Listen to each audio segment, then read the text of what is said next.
Hello, everybody. Today's program is titled Tiger Legacy, Honoring Tradition and Planting Seeds for Tomorrow. Partnership is critical to the survival of our community. The partnership between the school system, the community, and local government is crucial.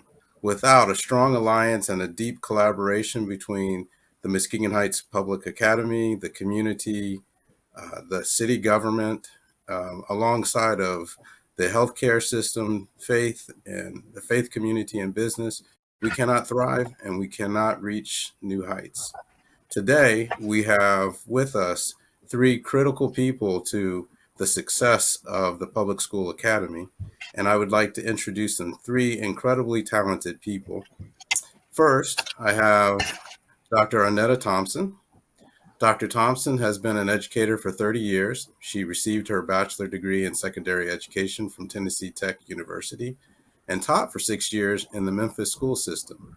She went on to earn three more degrees, very impressive, in educational leadership, the last of one being her doctoral degree from Eastern Michigan University. She has served as a teacher for 12 years and for the last 16 years has served in multiple administrative roles. Dr. Thompson feels that each of these roles have provided her with an opportunity to make better systemic decisions based on the intricate knowledge of the past individual parts. Dr. Thompson currently serves as the Assistant Superintendent of Talent Management and Instruction for Muskegon Heights Public School Academy System. She continues to be passionate about assisting students in their effort to accomplish their goals and reach new heights. Next, I have Jen Saylor. Jen Saylor's initial love of visual arts and the joy of creative expression led her to Ohio State University. Did I get that right? Ohio State University. I'm a hurricane, Ohio so University. when I say where she earned a Bachelor of Fine Arts degree. While volunteering as an art teacher after college, Ms. Saylor discovered a new love for student-centered teaching that inspired her to serve as a teacher, instructional coach, and school and district administrator for over 20 years.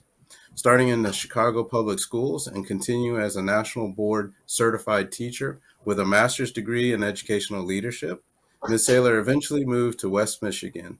Thank you for coming to Michigan, and has been grateful and proud to serve the children and families of Muskegon Heights Public School Academy System as the Assistant Superintendent of Curriculum and Instruction for the past 4 years.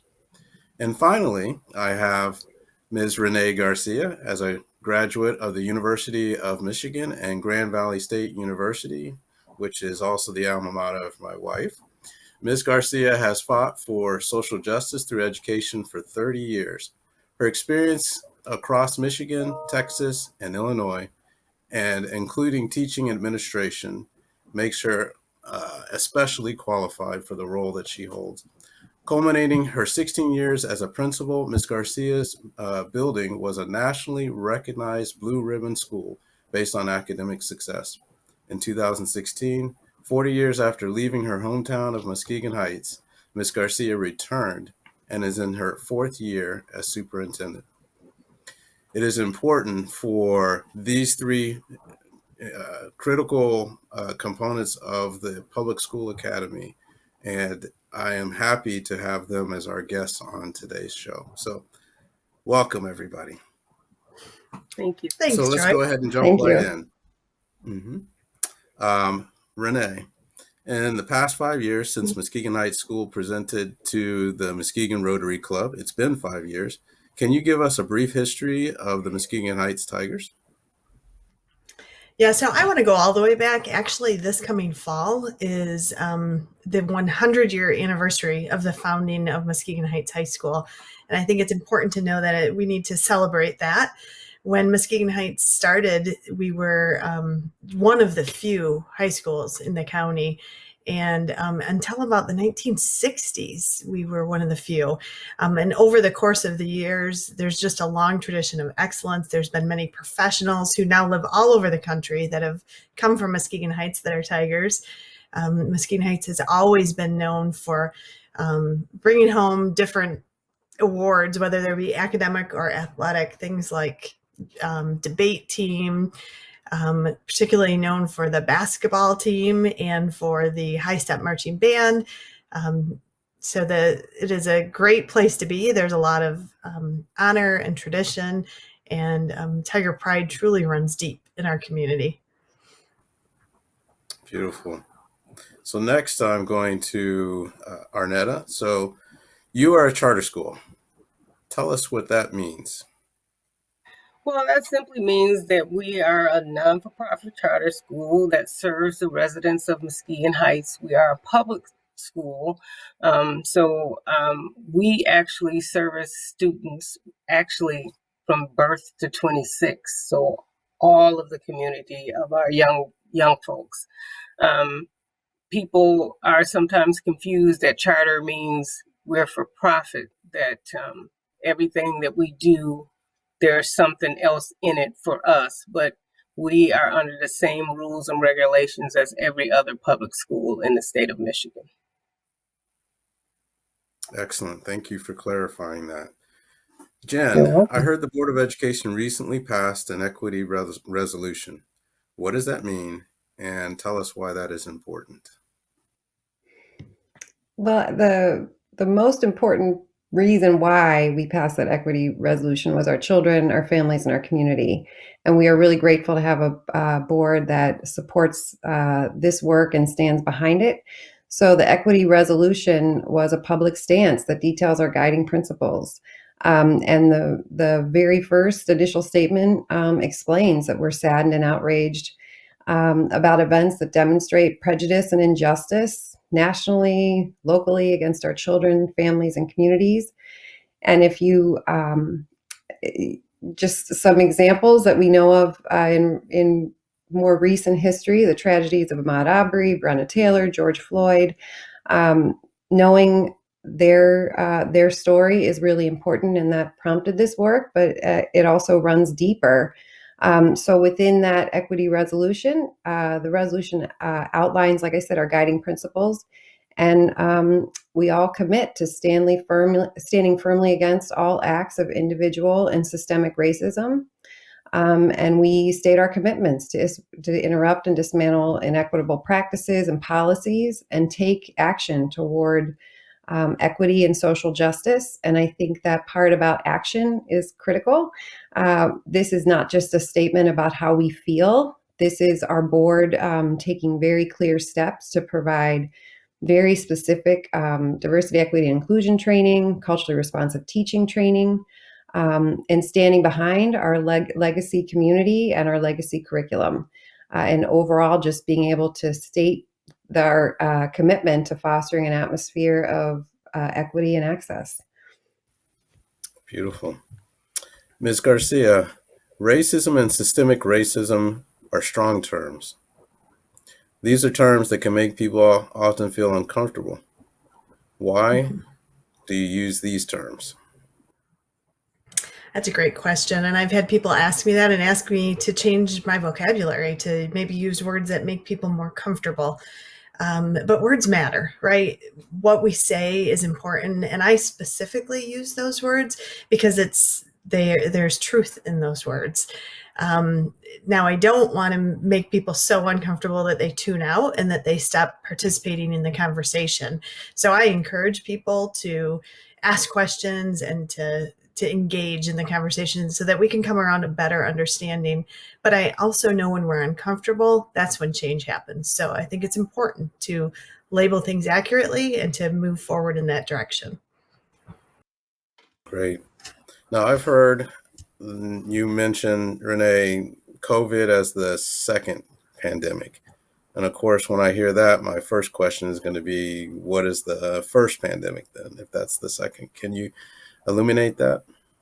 Yeah, absolutely. So for us in Muskegon Heights, racism is the first pandemic. And what I would do is, try to draw some lines between those two. So with COVID, everybody in our nation felt isolated. They found it more difficult to access healthcare and education, right? We had to go virtual. So it was harder for everyone to get to a quality education. People struggled with, how do I get groceries? How do I do this in a safe manner? And everybody, many people have experienced loss and death.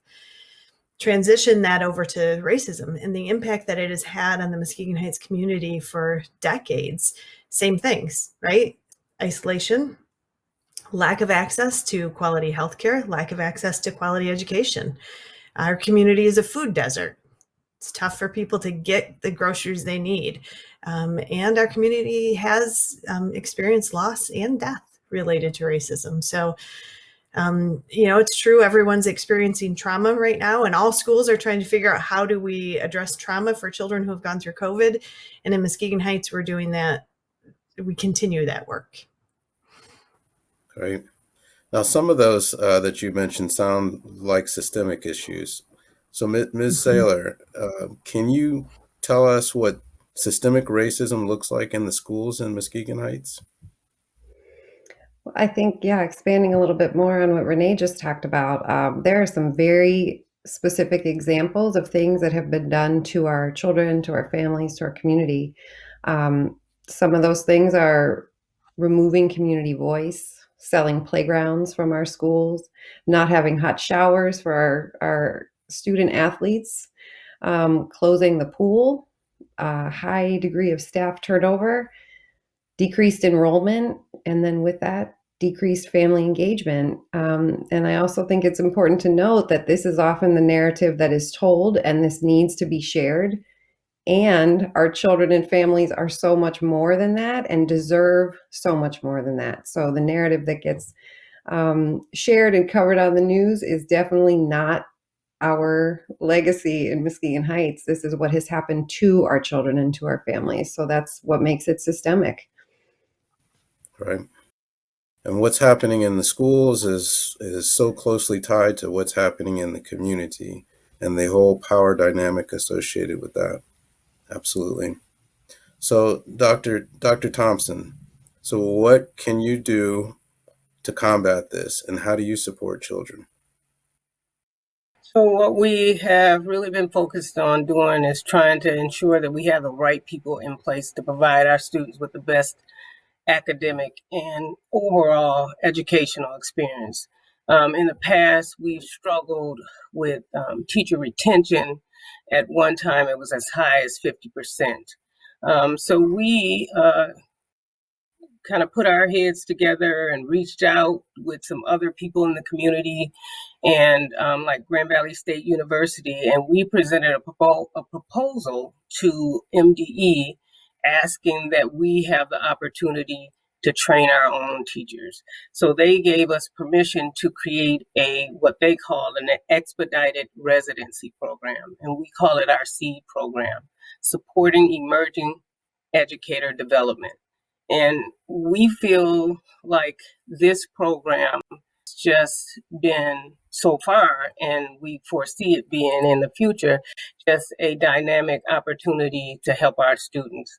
The people that are in this program, we have 14 right now, but the initial 13 were all most of them were from the community. They had at least served as a daily sub multiple times or a long-term sub. And so they had a understanding of who our students were, and they were committed to being there for our students throughout this process. And one of the things that they decided that they wanted to do was to at least commit to 5 years of service. But our goal is that they stay here until they're retired. But we feel that this stability in our staff helps our students grow as individuals. And right now we have a 95% retention rate of our teachers, and we're aiming for 100%. That is absolutely amazing. As someone who also served as a superintendent, you cannot survive with a 50% turnover rate. And to go from 50% to 95%, that is fantastic work.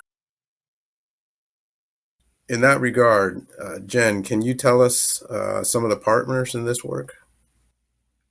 Sure. We are grateful for all of the partnerships that we have. And one of our most valuable partners are our families.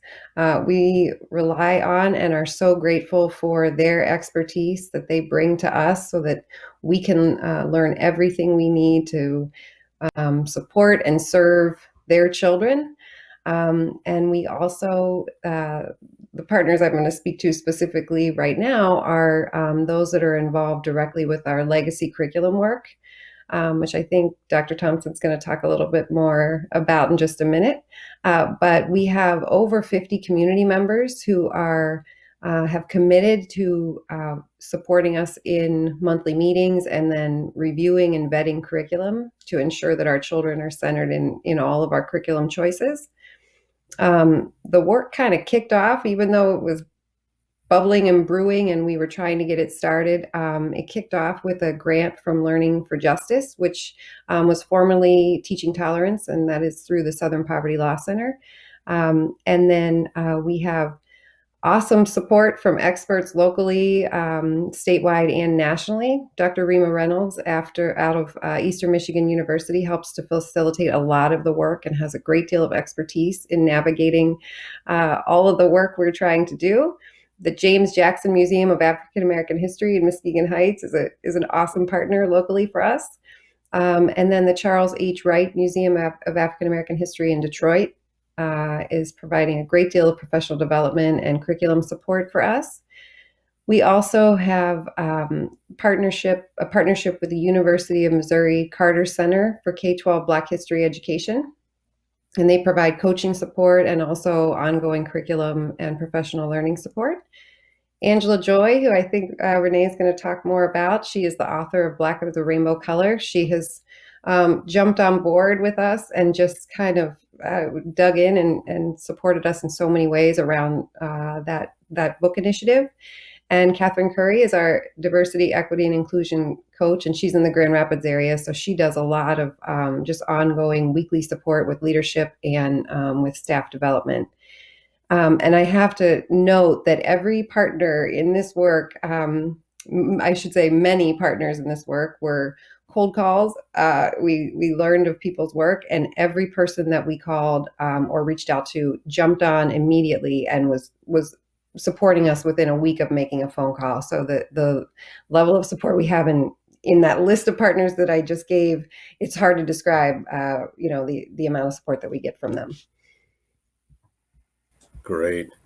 I'm going to come back to you, Ms. Garcia, about Black as a Rainbow Color. But first, I'd like to know a little bit more, Dr. Thompson, about the legacy curriculum. And I know we're tight on time, but I definitely want to hear what that's about. Awesome. Well, our vision is to empower our community to take an informed action toward equity and social justice. And our mission is to provide our community with accurate and all-encompassing historical curriculum. Right now, the curriculum that our students have been exposed to does not meet that standard. And we want to make sure that we not only honor them, but we want to honor the community too. So we envision this legacy curriculum encompassing all that Muskegon Heights has to offer, all the historical aspects that our students need to know and where they fit into what they traditionally know as history class. So we want our students to feel good about history class, and we feel like we can provide that service for them by allowing them to see themselves in this curriculum. And so we are dedicated to working with all these groups, doing additional research and getting additional training to make sure that this legacy curriculum is going to honor everything that we feel that our students and community needs. We have just about a minute left. Can you fill us in on Black as a Rainbow Color, Ms. Garcia? Yeah, absolutely. And I'm happy to talk about it a little bit more in the after session if people want to join a breakout. But this is the book, Black as a Rainbow Color. We put this book in every home in our community. We send it out with our meal packages. The author, Angela Joy, did a kickoff for our community where she read through the book and talked about the history in it. And really the essence of the book is that that it takes all of us, that the most beautiful rainbow is filled with all different colors. And so she talks about student skin color and how we all contribute and we all are necessary to become part of that beautiful world. That is fantastic. I know folks, our fellow Rotarians, are going to want to know more about that and what they can do to get involved. And so I encourage everyone to visit the breakout room to get more details. And that just about is the expiration of our time today. Thank you so much, panelists, for participating today. It was a great pleasure and an honor to be your moderator. And with that, I will send it back to President Mark.